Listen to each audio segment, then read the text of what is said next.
Boa noite. Estão todos me ouvindo direitinho? Costumo falar baixo, então vocês, por favor, fiquem bravos comigo se eu falar baixinho, né, Dorival? Muito bem. Eu peço desculpas àqueles que viram que a palestra seria do nosso irmão Aguinaldo. Ele teve um imprevisto de última hora e houve necessidade da substituição. Eu peço a compreensão em função desse imprevisto, que às vezes acontece, principalmente uma pessoa tão ocupada e nesse tipo de ocupação, como o Aguinaldo, e um pouco de paciência comigo, tá bom? Foi de última hora. Muito bom. Falar o quê? Quando, como, para quem? Falar para uma plateia muito bacana de amigos, de irmãos, de pessoas que nós estamos sempre juntos e aqueles que vêm a primeira vez, que são super bem-vindos e que são irmãos em Cristo. Falar o quê? Essa é a grande indagação. A gente fica sempre preocupado com o que nós vamos abordar, para que nós tenhamos a consciência de termos difundido a doutrina espírita de uma forma muito responsável. Então, assim, de uma maneira bastante descompromissada, eu estava tentando um tema para a gente conversar hoje, mas nada compromissado. Ontem eu já estava desesperada, porque o tema não vinha, né? E aí, de repente, eu tive essa inspiração de falarmos um pouquinho, porque que somos espíritas, ou qual é a razão para sermos espíritas? Por quê? Para quê? Né? E a gente vai conversar um pouquinho sobre isso de uma maneira bastante simples, tentando colocar talvez uma pecinha no quebra-cabeça de revelações acerca do que é a doutrina espírita, do que nos motiva a ser espíritas. Eu não vou tecer considerações sobre a história toda da doutrina, ou coisas que são super importantes, porque acabam fortalecendo a nossa crença em como as coisas aconteceram, a racionalidade toda envolvendo codificação da doutrina por Allan Kardec. Mas nós vamos conversar de uma outra forma. Então a pergunta que fica é: por que ser espírita? E eu vou começar com uma historinha. Me perdoem se eu já a contei, porque eu vivo contando histórias, então não sei se essa nós conversamos. Como alguns de vocês sabem, eu sou geneticista, então eu lido com crianças, na maior parte dos casos, entre outras coisas, com crianças com defeitos congênitos, com pessoas que têm defeitos de nascença, entre outras coisas, mas essa geralmente é a queixa principal, vinculado ou não ao atraso do desenvolvimento desses indivíduos. E esses indivíduos chegam para conversar com a gente, muitas vezes, com crianças, bebês, outras vezes eles vêm adultos. E eu me lembro de um caso de um paciente que morava numa outra cidade, ele já faleceu, que era um rapaz em torno de 30 anos.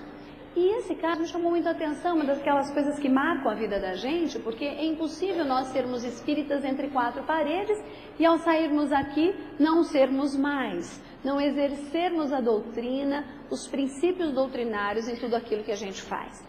Então, na minha profissão, obviamente eu não vou discutir religião com ninguém, porque eu não estou lá para isso, mas eu obviamente também tento conciliar as coisas para um melhor entendimento, às vezes, das situações.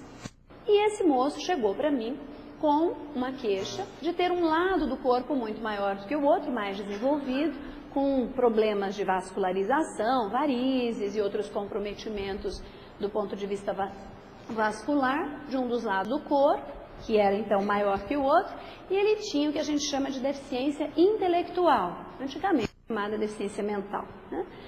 Bom, esse moço chegou e a gente conversando com a mãe, ela disse pra gente que ele não tinha nascido daquele jeito. E a gente tinha feito um diagnóstico que era óbvio naquele caso, que a gente chama, esses nomezinhos parecem palavrões, né? Síndrome de Klippel-Trenaunay-Weber. É uma síndrome que dá exatamente isso, manchas vermelhas no corpo, um lado maior que o outro, e dá esses comprometimentos todos. E, obviamente, a criança já nasce, mas às vezes não é muito percebido. Então, na cabeça da gente, a mãe só não tinha percebido, mas certamente essa criança tinha um atraso de desenvolvimento desde o berço. A mãe contava a seguinte história, e essa história me marcou muito. Esse rapaz era muito simpático. Tinha um atraso de desenvolvimento, mas muito simpático. E houve uma afinidade entre a gente. Ele sempre dizia: eu quero ir lá, eu quero ir lá, eu quero ver aquela moça. E ele estava sempre conversando comigo, ele se sentia à vontade, ele queixava-se, ele se sentia realmente afim comigo. E eu fiz uma espécie de ligação mesmo, mais forte com ele. E a mãe, num relato, me disse: olha, a senhora não acredita, eu vi a sua carinha, juro que eu não fiz carinha que não acreditava. Mas é verdade, esse menino não tinha nada até 2 anos de idade. E essa síndrome, ela tem manifestação até 2 anos de idade, já dá para perceber, né? E eu pensando, ela não deve ter visto. Ele não tinha nada. Inclusive, ele falava, ele brincava com todas as outras crianças, ele agia normalmente, ele correspondia a todos os comandos. A gente falava, pega isso, faz aquilo, tudo direitinho. E eu, tá bom, mamãe, e o que foi que aconteceu? A senhora não vai acreditar, mas foi isso que aconteceu. Contava, mãe, que uma vez, um dia, a Esquadrilha da Fumaça, vocês conhecem? Foi fazer uma apresentação na cidade onde eles moravam. E eles estavam dando aqueles voos rasantes, soltando fumaça, etc. A criança estava dentro de casa e chamou a atenção da família, porque eles não tinham ido até o campo onde os aviões estavam como base, né? Eles estavam se exibindo próximos, eles moravam num sítio e eles não estavam vendo diretamente a apresentação, mas os aviões começaram a sobrevoar a casa. E aí a família toda foi para fora, inclusive essa criança que estava brincando dentro de casa. Ao sair de casa, um dos aviões, né, começou a passar mais perto, até que um deles fez um voo rasante. Disse a mãe, ele começou a gritar absurdamente, ele gritava e punha as mãos nos ouvidos de uma forma absurda. E todo mundo foi lá para acudi-lo, mas a gente achou que ele estava assustado por causa do barulho do avião. Meu filho já falava, tanto é que eu vou lhe repetir as frases e meu marido pode confirmar. Ele gritava assustado, não, cuidado, é bomba, é o avião, toma cuidado, ele vai nos matar, ele vai nos matar. E esse menino gritava assustadoramente, não tem bomba, filhinho, o que é isso? Da onde você está tirando isso? Cuidado, é um avião, ele vai nos matar.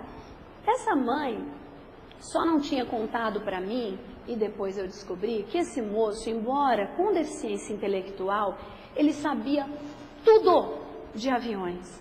Ele era fixado no assunto avião. Ele entendia tudo, mas não era de avião moderno. Era tudo de avião da Segunda Guerra Mundial. Por iniciativa particular, própria, esse menino buscava todas as informações. Ele não sabia ler nem escrever, mas tudo que você mostrasse, qualquer modelo de avião da época, ele sabia quem tinha produzido, como que funcionava, o que acontecia, a marca do negócio, inclusive carros da mesma época. Fica aí uma conversa para vamos dizer assim, um longo bate-papo, né? Por que nós somos espíritas então? De repente, porque, olha, você me contou uma história que me remete a acreditar em reencarnação. Eu contei uma história entre centenas, milhares de histórias que a gente já ouviu falar sobre reencarnação e possibilidades de que aquilo tenha acontecido. Porque com essa criança, mãe, depois disso, ele começou a desenvolver um quadro absolutamente de atraso, de involução das características adquiridas. E eu acredito muito, doutora Agnes, ela me disse que realmente essa criança sofreu um abalo, lembrou-se de alguma coisa e ficou com um distúrbio a partir de então. Bom, a doutrina espírita, por outro lado, não inventou a reencarnação. E também não é a única que defende a reencarnação. Pode ser um bom motivo, porque é um dos princípios fundamentais que regem a doutrina espírita, mas não foi inventada por ela. O indivíduo pode optar por outra doutrina que também é simpatizante à ideia da reencarnação, inclusive cristãs e não cristãs. Muito bem, se nós formos à Bíblia, não vou ter a pretensão de ler tudo isso para vocês, não, claro. Mas se nós formos à Bíblia, há uma série de passagens. As pessoas dizem, a reencarnação não está na Bíblia. Claro que está na Bíblia. E de uma maneira muito clara. Inclusive, em algumas situações, como por exemplo, quando os discípulos perguntam a Jesus se Elias viria. E Jesus responde claramente que Elias já havia vindo e que eles não o reconheceram. E na Bíblia está, era de João Batista que ele falava. Nessa passagem, em discussão com Nicodemos, na verdade numa arguição com Nicodemos, Jesus diz que aquele que não nascer de novo não pode ver o reino de Deus. O que é nascido da carne é carne, o que é nascido do Espírito é Espírito. Necessário vos é nascer de novo. E Nicodemos, obviamente, começou a questionar essa questão, mas como que é possível nascer no ventre do pai, no ventre da mãe, e a gente não pode confundir reencarnação com ressuscitação.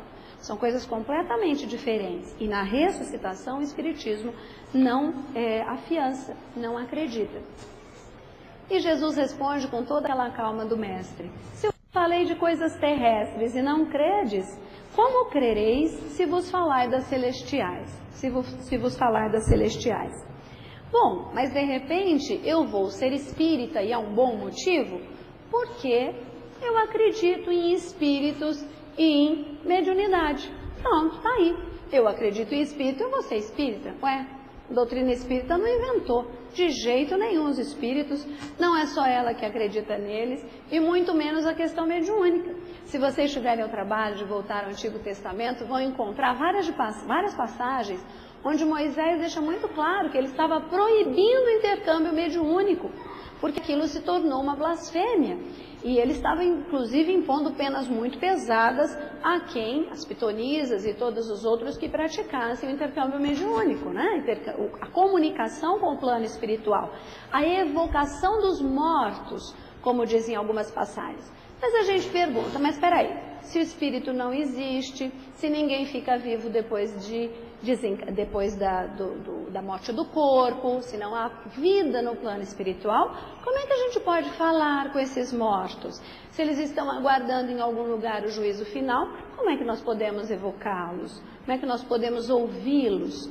E existem várias passagens. Jesus mesmo fala que sentarão à mesa no reino do céu junto com Abraão, Isaque e Jacó, todos já desencarnados. Como sentar à mesa se estão esperando, segundo algumas doutrinas, o processo de ressuscitação, que é voltar ao mesmo corpo? Ainda, amados, não acreditais em qualquer espírito, mas examinai os espíritos para ver se são de Deus.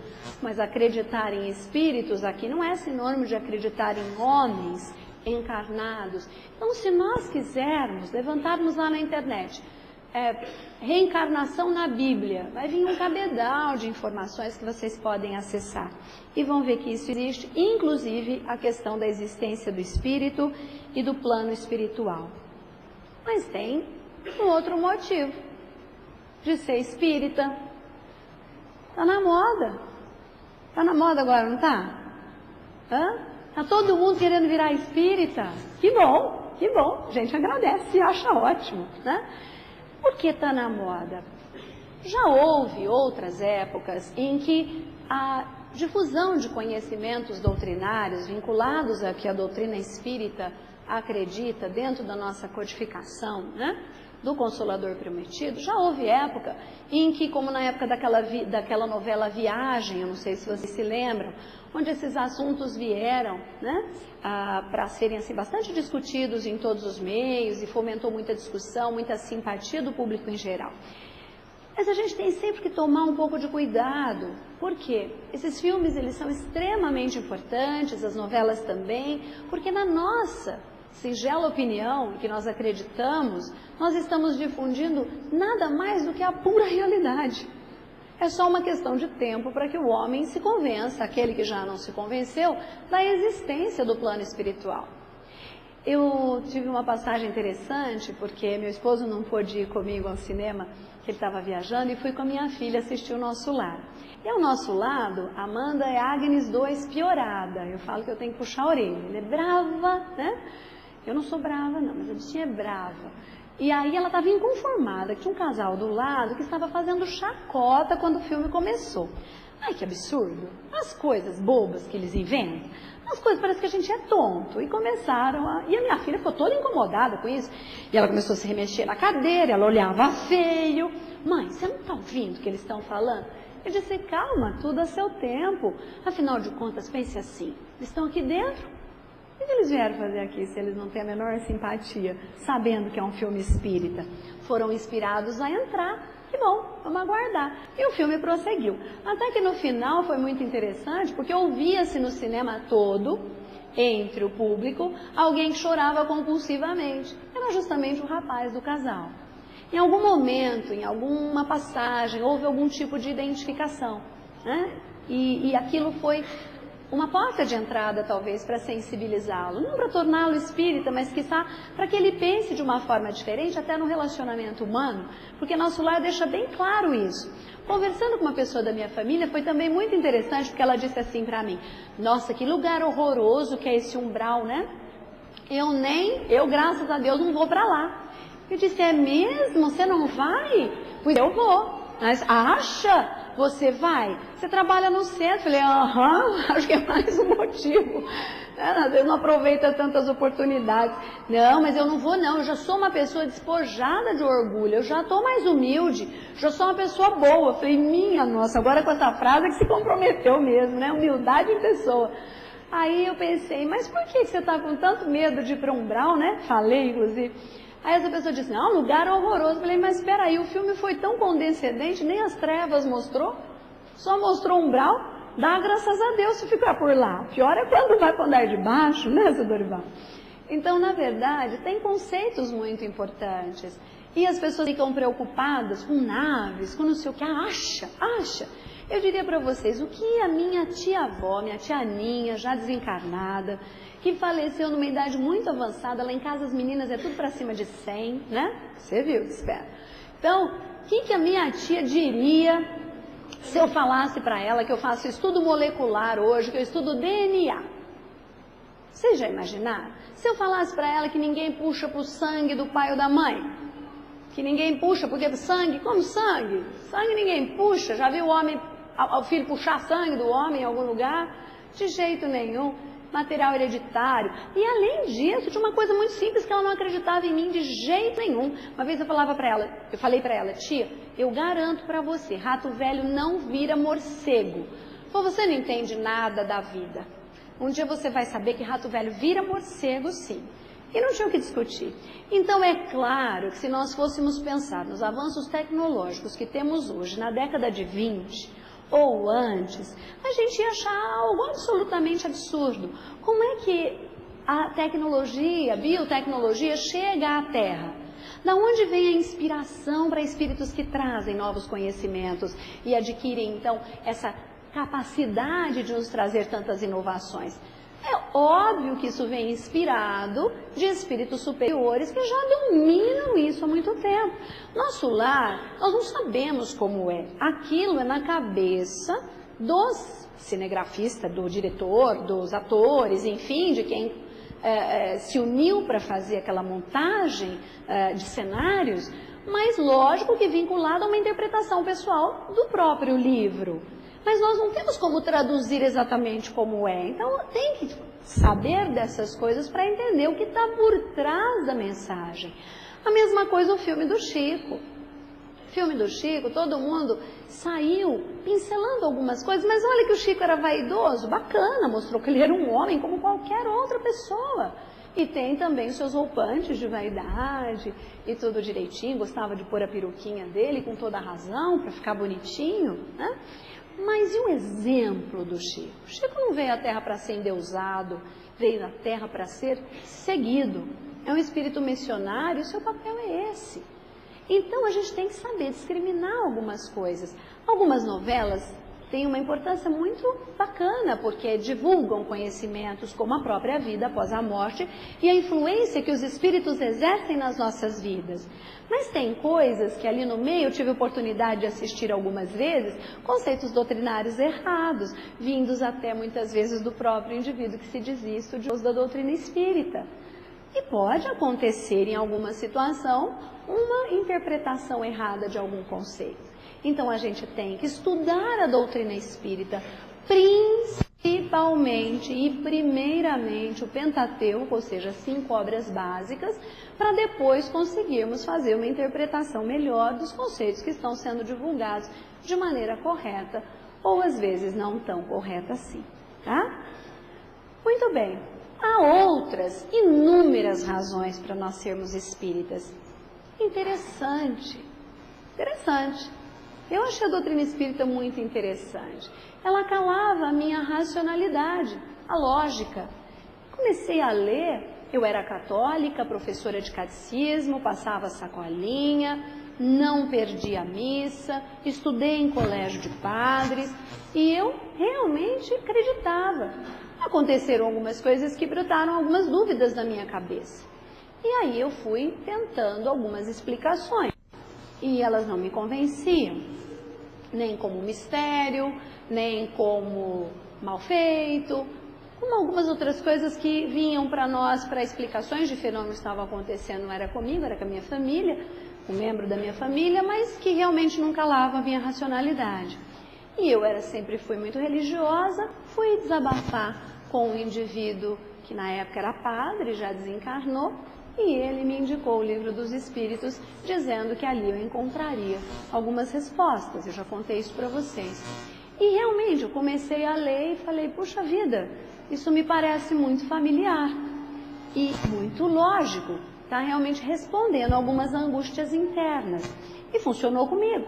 Tem lógica. Crença na reencarnação, como nós acabamos de dizer, é um dos motivos.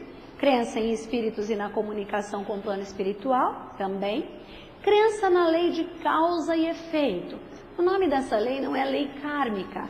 Kardec não fala em karma, não existe isso no Pentateuco Espírita, nem nas obras de Kardec, obras póstumas ou na Revista Espírita. Essa lei kármica é usada em outro tipo de filosofia, mas também quer dizer a mesma coisa, que Kardec chama de lei de causa e efeito, ação e reação. Tá? Que significa, plantou abobrinha, não adianta querer comer moranguinho, vai colher e comer a abobrinha, né? Então ela é uma doutrina que impõe uma coisinha chamada responsabilidade. Então a gente pode tudo, mas não deve tanto. Então a gente pode plantar o que quiser, porque depois a gente vai ter que colher, né? A proposta da caridade faz muito sentido. Faz muito sentido porque quem se propõe a ajudar, nem que seja um pouquinho, mas é ajuda desinteressada. É aquela ajuda que não é para o pai, que não é para a mãe, que é super válida, óbvio, mas é a desinteressada. Não é aquela que alguém que me interessa muito precisa de ajuda e eu vou lá e compareço. É aquela ajuda, sabe, do nada. Alguém brotou ali na frente, numa situação que a espiritualidade colocou não por acaso para ver como é que eu me saio dela, né? Nessas situações, a prática do bem, sem olhar a quem e sem fazer julgamento prévio, dá uma coisinha que é que nem coçar, é só começar, vai ficando cada vez mais bom, né? Melhor. Então, isso é igual, eu costumo dizer, igual picada de borrachudo. Nossa, mas é bom coçar, vocês já sentiram? Então, fazer caridade é mais ou menos assim. A gente começa meio a contragosto, fui lá no centro, falaram que era bom fazer esse negócio, vou lá no asilo, né? Vou lá não sei aonde, vou trabalhar lá na assistência social do centro, vou visitar aquele parente que ninguém quer visitar, e assim por diante. Isso vai, com o tempo, sendo tão essencial, que aí passa a ser rotina, e boa, e muito boa. É consolador, né? Ser espírita é uma forma muito boa de encarar a vida, tendo uma visão mais ampla dela, inclusive consoladora. Porque nós acreditamos em tantas coisas boas que nos consolam. Eu perdi uma filha, perdeu nada. A gente não perde ninguém. A minha filha passou para o plano espiritual. Que saudade que eu tenho dela. Puxa, como era bom tê-la aqui pertinho para abraçá-la. Mas eu sei que ela está bem e vou orar muito por ela para que ela fique cada dia melhor, porque certamente vamos nos reencontrar. Mas ter um monte de motivos para ser espírita não é suficiente. A gente tem que passar da intenção para a ação. Muito fácil a gente ter a intenção. Ter fé é muito importante. O Evangelho diz isso, que nós precisamos ter fé. E a fé é baseada em princípios lógicos. Algo que realmente embase o que eu estou pensando. E aí, a fé a gente não pede.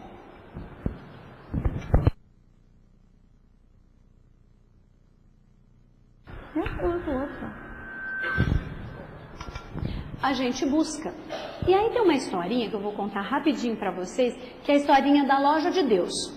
Então conta essa historinha, essa parábola, que tinha um anjo que cuidava da loja de Deus. Um anjo maravilhoso e atendia com muita paciência, com muito amor a todos que queriam ir a essa loja. A pessoa se reportava até a loja e fazia sua solicitação de compra.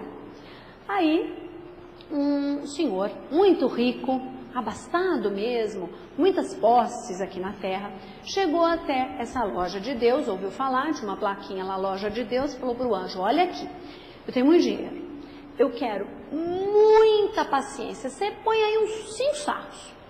Felicidade, você pode pôr uns 10 sacos de felicidade para mim. Se aproveita, pega assim, um pouquinho de benevolência, põe um pouco de fé. Não, fé é importante, põe 2 sacos. E ele foi fazendo a solicitação para o anjo. O anjo calmamente anotou o pedido. Aí ele veio bem devagarinho, calmamente, e entregou para o homem alguns saquinhos. E deu para ele. Ele falou: você está de brincadeira comigo? Você está achando que eu sou pobre? Eu pedi um monte de coisa, está me dando o quê? 5, 6 saquinhos? O anjo calmamente: esse aqui é da paciência, esse aqui é da tranquilidade, esse é da paz também, esse é da felicidade. Aí o homem disse: mas como? Eu quero um montão. Ô, meu amigo, você não viu que tem um dizer lá na frente que fala assim, que na loja de Deus nós vendemos sementes. O plano espiritual dá semente, o cultivo e a colheita, ó, é com você. Tenha você mais dinheiro ou não, você não pode plantar no sentido de colher mais com o seu dinheiro. Apenas colher aquilo que você cultivar, que você plantou e que você cuidou realmente. Isso é super importante. E a gente, para sair da intenção e ir para a ação, a gente precisa atentar para a essência. O que é essencial? Muito bem. Aí vem a historinha do executivo e do pescador.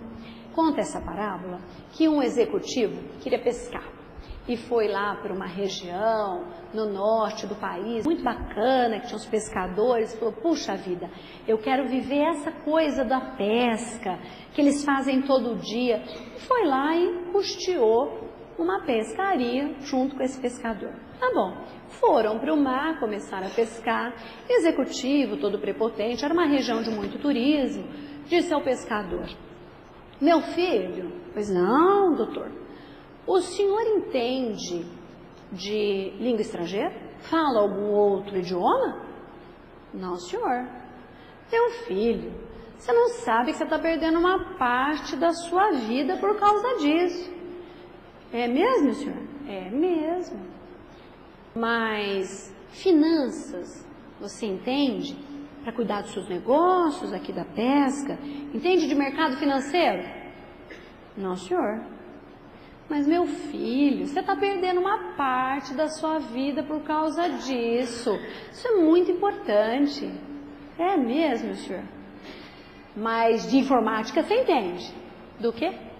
De informática, internet. Vai lá, ver peixe, essas coisas, procurar os assuntos que lhe interessam. Não entendo, não, senhor. O senhor está perdendo uma parte importante da sua vida por causa disso. É mesmo, senhor? De repente, uma pedra que ninguém esperava vem e bate no barco e começa a entrar água no barco. O senhor sabe nadar, meu senhor? Não sei não, o senhor vai perder a vida toda agora. Então, moral da história, não adianta nós sabermos e termos, mas sermos. Naquele momento era importante ser alguém que sabia nadar. Só para a gente ver que cada um sabe aquilo que lhe cabe de importância. Tem que ser incentivado sempre a evoluir material e espiritualmente. Mas às vezes a gente se preocupa tanto com a forma de ser do ponto de vista material, dominar línguas, etc. E se esquece de ser do ponto de vista espiritual, que tem que caminhar junto. Nenhum dos dois sozinho chega a muitos lugares. Frequentar reuniões públicas, olha nós aqui outra vez. né? Super importante, funciona como um ponto de apoio para reiterarmos coisas, reforçarmos conceitos, sairmos mais fortalecidos. Acho que eu tenho mesmo que dar um jeito na minha vida, largar aquele cigarro, vou fazer coisas melhores e assim por diante. A palestra, ela funciona para isso, mas a gente tem que se concentrar nas palestras. Eu não fico ali na parede porque eu gosto de ficar na parede, não, viu, gente? Eu fico lá no atendimento fraterno e se acontece alguma emergência, eu sou uma das responsáveis para dar uma corridinha e ver o que está acontecendo. Então a gente fica tendo uma visão ampla do salão, fica dando um suporte se precisarem de alguma coisa, mas é tal história, eu vejo muita gente que está no maior soninho durante a palestra. Às vezes acontece de nós termos uma influência que está muito interessada que nós tenhamos um soninho na hora que poderíamos nos esclarecer mesmo. Mas a gente se belisca, dá uma mordida na língua, chupa chiclete, faz alguma coisa. Fala que não, senhor, dá licença, vou prestar atenção. A gente precisa se concentrar nas palestras. Isso é muito importante para quem se diz espírita. Tomar passe. Tomar passe não é uma questão de vou entrar lá. É muito interessante porque a gente fica lá dentro também e às vezes eu faço, vocês vão me ver fazendo um movimento que às vezes eu nem deveria fazer, a Jé fica brava comigo, né, Jé? Mas às vezes a pessoa está assim, sentadinha e está assim com o pescocinho, vendo quem está passando, vendo o médio de cima, o médio do lado, e realmente não está entendendo a proposta do passe, que essa energia positiva não vai ter um anteparo, na verdade, ela não vai ter como se fazer presente para aquele indivíduo, né? Ele não está concentrado nem mesmo no passe e nessa câmara, que é um local de muito respeito, onde a espiritualidade amiga está atuando. Então é muito interessante que às vezes eu chego pertinho assim, faço assim, ó, para fechar os olhinhos, e faço assim um gestinho, porque tem algumas pessoas que realmente tem uma dificuldade enorme em se concentrar, né? Então é super importante tomar o passe, mas às vezes você está ótimo, assistiu palestra, está de bom humor, está se sentindo bem, não há necessidade também de tomar o passe, porque tomar o passe pura e simplesmente não lhe tira problemas, não lhe ressignifica coisas, não lhe dá condução na vida para o bem, nada disso. O passe é uma renovação energética que se você está desprovido de energias positivas, não está se sentindo bem, está mais aflito, mais cansado, em processos obsessivos, doente do corpo e do espírito, o passe é uma revigorada, assim, vamos dizer assim, uma oportunidade de revigorar-se, é uma oportunidade de cura muitas vezes, né? E é super importante.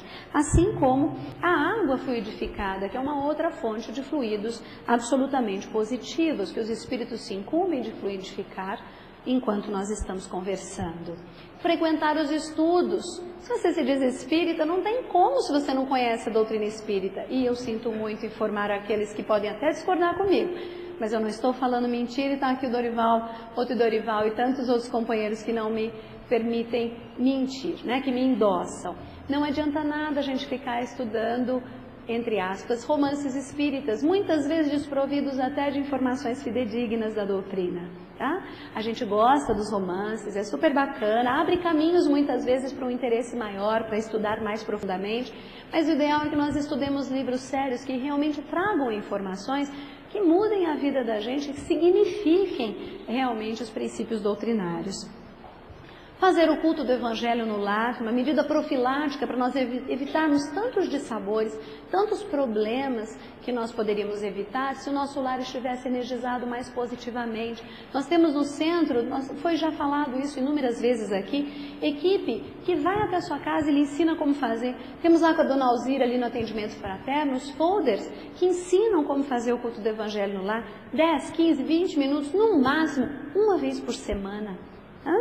E o espírita também, muitas vezes, ele é médium, né? Portanto, mais comprometido. É interessante, as pessoas às vezes vêm no atendimento fraterno, eu sou médium? Boa pergunta, né? Vamos estudar primeiro? Vamos ver se a gente consegue chegar a algum lugar? Porque existem indivíduos que confundem muito e até pessoas que equivocadamente orientam de forma confusa que o indivíduo está sob processo obsessivo.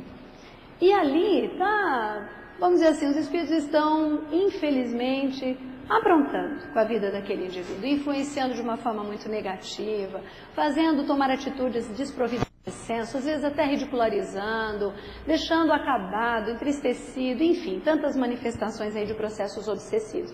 E aí diz, olha, vai procurar porque provavelmente você é médium. A gente não pode confundir as coisas, eu não vou poder explicar isso como funciona agora aqui. Mas são coisas e coisas. Então, oportunidades e oportunidades. Se alguém aqui alguma vez fez isso, por favor, ajudem a gente a divulgar. Se tiver alguém sobre um processo de descontrole, mesmo que não conheça a fonte, mas cujo comportamento está absolutamente incompatível com aquilo que era, ou aquilo que a gente considera adequado, jamais permitam que esse indivíduo seja colocado numa mesa mediúnica. É só ler Kardec, o livro dos médiuns, que vão ver que isso não pode acontecer. Tá? Esse indivíduo precisa de tratamento espiritual. Ele não pode ir para uma mesa mediúnica.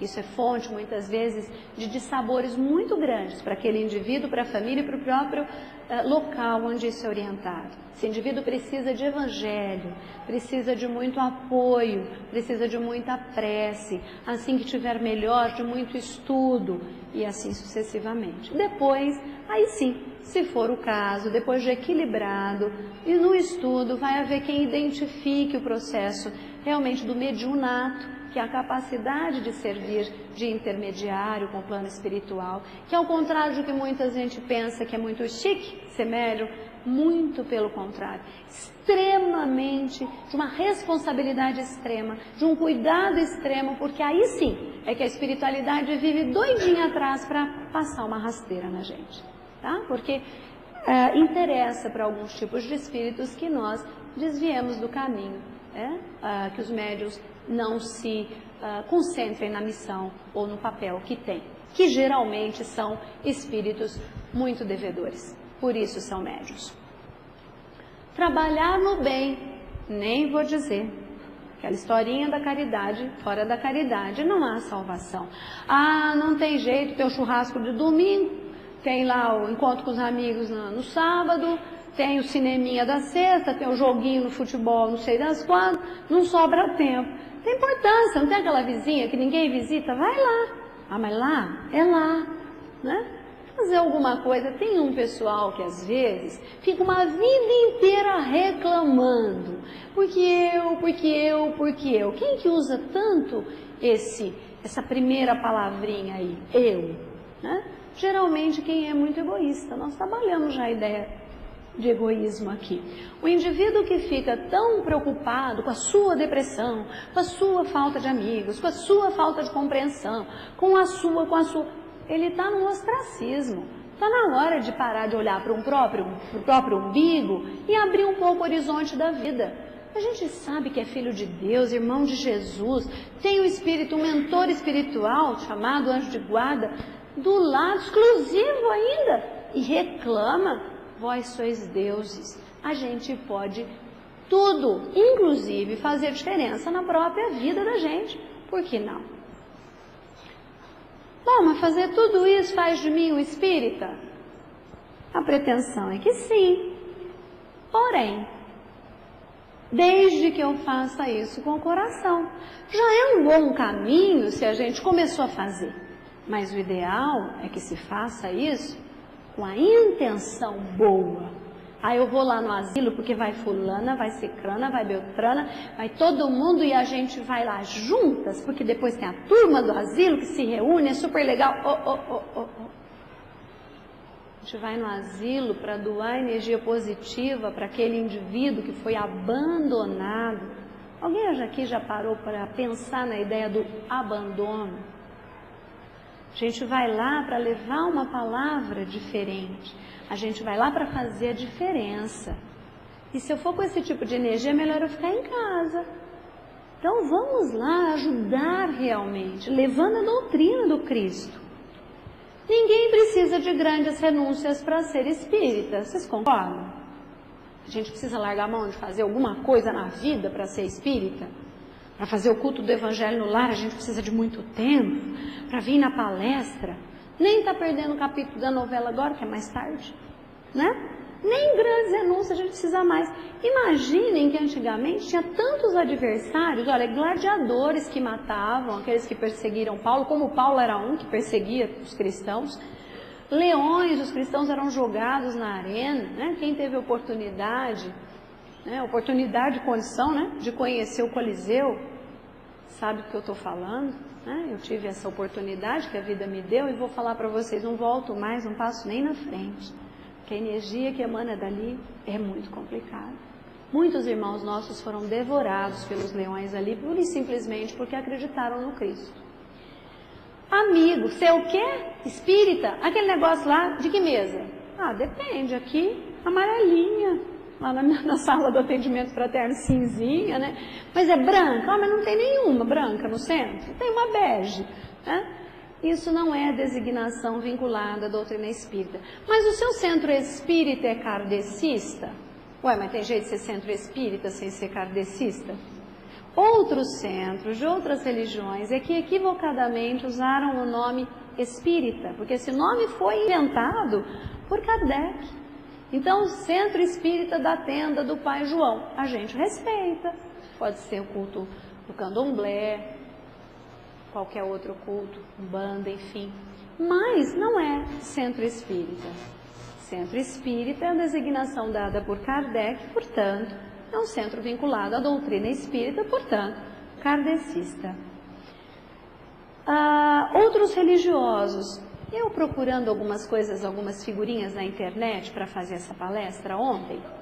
No domingo à noite que eu comecei a procurar algumas coisinhas para fazer o link, que eu não tinha o tema ainda, eu vi lá um site, porque o católico não pode ser espírita, e me chamou a atenção, falei, vou lá ver, né?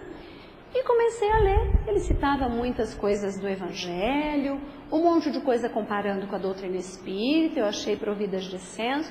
Depois começou a falar umas coisas assim que eu não vou citar, mas entre elas que nós não acreditamos em Maria, que Maria não foi ninguém, que Jesus foi pura e simplesmente um homem que veio à Terra. Falei, vixe, agora a coisa complicou, porque nós temos concepções muito diferentes acerca disso. E lendo algumas coisas, eu falei, eu vou escrever, porque tinha lá Fale Conosco, eu escrevi. Eu falei que, infelizmente, havia muita inverdade relacionada com a doutrina espírita, e como eu era espírita, eu estava dizendo a ele que havia muitas inverdades, mas que ele fizesse a caridade, se ele não quisesse mudar o que estava escrito ali, de acrescentar uma frase, que nós espíritas respeitamos muito as outras religiões, e que Deus nos abençoasse. Porque nós realmente, como o mote da nossa proposta é a caridade, e a gente não consegue atingir isso, porque nós somos muito imperfeitos, mas a gente busca isso, pelo menos, busca se melhorar e fazer pelo outro, então que a gente não temia nem mesmo a questão de perda de adepto, né? Que não era um problema. E que, por favor, que ele entrasse em contato, quem sabe a gente trocando algumas figurinhas, a gente podia, com toda a razão, os católicos permaneceriam católicos do ponto de vista dele, e nós permanecemos espíritas dentro da nossa convicção. Mas até agora eu não tive resposta, e quando eu tiver eu conto para vocês. Os maiores adversários nossos são internos, segundo o Evangelho. Vocês terem uma ideia, tem uma historinha de um sábio, e com relação a uma pergunta que o indivíduo foi procurá-lo, disse que ele queria saber o segredo da felicidade. O sábio disse, eu tenho. Olha que interessante, nunca achei uma história que alguém tivesse o segredo da felicidade. E o sábio disse, eu tenho. É mesmo? Ele disse, olha, você vai fazer o seguinte, você vai comer a metade, você vai rir o triplo, e você vai amar infinitamente. Olha, nós espíritas sabemos que a gente não pode ficar excedendo na gula, nem ficar triste, porque não há motivo, nós somos seres imortais, a morte não existe, etc, etc. E sabemos da importância do amor. Acabou, somos felizes, né? Aí o sábio acrescentou, espera um pouquinho. Comer a metade não é simplesmente o que vai no seu prato, é o despreendimento. Rir o triplo não é do outro, a gente ri do outro. A gente tem que rir para o outro. Amar infinitamente só praticando a caridade. Não tem jeito de você dizer que ama, se aquilo te interessa absolutamente. Também amo os meus filhos. Não conheço amor igual por sobre a terra. Mas não é esse o amor fraterno. esse outro, porque amar um filho todos amam, até aquele que é capaz, alguns infelizmente por questões evolutivas, talvez nem tanto, infelizmente, mas até aquele que é capaz de cometer as maiores atrocidades, ama seus filhos. Então a gente tem que entender que é o amar infinitamente, vinculando o amor à fraternidade. Muito bem, o que é mais importante? Porque tudo isso que a gente falou em ser espírita é seguir o Cristo. Seguir o Cristo. Ele deixou tudo prontinho para a gente. Kardec, inclusive, codificador da doutrina espírita, que nós acreditamos piamente ser o Consolador prometido, que Jesus disse muito, que ia relembrar os seus conceitos, os seus princípios doutrinários, explicando-os, porque ele dizia que não tinha os olhos de ver e os ouvidos de ouvir na época. Como é que ia falar de fluido naquela época, né? O espírita utiliza todo o conhecimento no amor e auxílio ao próximo, no aperfeiçoamento moral, com esforço sincero para dominar as más inclinações. Se somos espíritas, agora aí vem. O que é? Está contentinho? Já se identificou como espírita? Bonito, né? Faz tudo aquilo? Não basta. O Evangelho segundo o Espiritismo diz que os espíritas têm uma missão. Erasto coloca isso muito direitinho, lá no capítulo 20, quando ele aborda a responsabilidade de ser espírita. Ele diz que o espírita tem fé na justiça. Não é na justiça dos homens, a gente quer ter fé também que a justiça dos homens se aprimore cada dia mais. Hoje a gente muitas vezes não acredita em alguma coisa, mas vamos lembrar lá no tempo dos gladiadores, por exemplo. Cadê o direito do outro, né? Se valia pelo que se tinha, pelo título de nobreza, pela espada que se impunha. Então hoje a justiça melhorou muito e vai melhorar ainda mais a dos homens, mas é na justiça divina. Muitas vezes a gente fala, como é que Deus deixa uma criatura ficar nessa situação? Mas, falta de princípio doutrinário. Deus não deixa nada. A criatura já está com seu destino traçado no sentido em que necessita passar por algumas situações de aprimoramento espiritual. Nós somos herdeiros, lembra daquela história? Nós somos herdeiros da cultura do pecado. Tudo nós somos punidos, porque somos pecadores na essência. Mas eu arrumei uma encrenca dentro da minha família, principalmente na família adquirida, né? Que a gente tem a família nuclear e a família adquirida. Quando eu não quis batizar meus filhos, que eles iam ficar impuros, e vai que eles se desencarnassem, iam chegar no plano espiritual impuros. Então a gente é o pecador original, né? O pecado original. Então a doutrina espírita não vê assim essas coisas e não respeita, mas não há necessidade do batismo. Até porque o indivíduo vai redimir-se das suas faltas adquiridas anteriormente através de um processo de sofrimento ou não. Ele pode ir ressignificando as coisas ao longo de sua vida, através de uma visão mais ampla, de uma oportunidade de conhecer uma doutrina mais esclarecedora, indo para a caridade. E às vezes aquele, por exemplo, acidente que deixaria você tetraplégico numa cadeira de rodas, faz de você hoje um indivíduo que quebrou a perna e amanhã está andando, que ressignificou sua própria vida. Então nós somos os nossos agentes do nosso destino. Há coisas importantes que nós nos comprometemos a passar. Essas certamente passaremos, mas também tem os atenuantes da lei, como pode haver os agravantes da lei, né? Nós fazemos isso. Pregar a reencarnação e elevação dos espíritos. Ser espírita aqui dentro, e quando alguém está lá falando mal do que a gente acredita, a gente não vai brigar, mas a gente vai defender aquilo que acredita, com ética, responsabilidade e muita caridade. Dizendo, olha, eu acho que você está equivocado. As coisas não são bem assim. Eu convidaria você talvez a entender um pouquinho melhor do assunto para que nós pudéssemos discuti-lo. Porque se você briga, é a mesma coisa que falar para o indivíduo que ele tem que ser, por exemplo, corintiano, né, gente? Eu sei que tem pessoas que não têm evolução espiritual para isso ainda, né? Então, mas de qualquer forma a gente entende. Eu não vou discutir com um palmeirense, por exemplo, eu tenho lá em casa, eu não vou discutir, né, com relação a isso.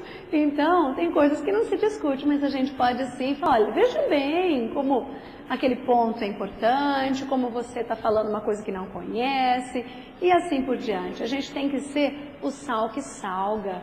consolar os aflitos que acham que perderam os entes queridos, falando um pouquinho de reencarnação, é uma proposta extremamente consoladora. Falando da elevação dos espíritos, quando alguém está sofrendo muito, que tal se a gente visse esse sofrimento por um outro ângulo e aí passasse essa nova ideia? Pregar o desinteresse, a mansidão, a fraternidade, o consolo, a esperança, a paz. Ide e pregai, é o que Erasto fala. Essa é a missão dos espíritas. Não adianta nada adquirir conhecimento e colocar no bolso. Tem que colocar para fora. Então, se a gente for resumir, ser espírita envolve uma complexidade, mas de ações muito simples, praticadas com muita responsabilidade. É a doutrina da responsabilidade. A nossa pergunta inicial: por que ser espírita? Saíram com alguma resposta?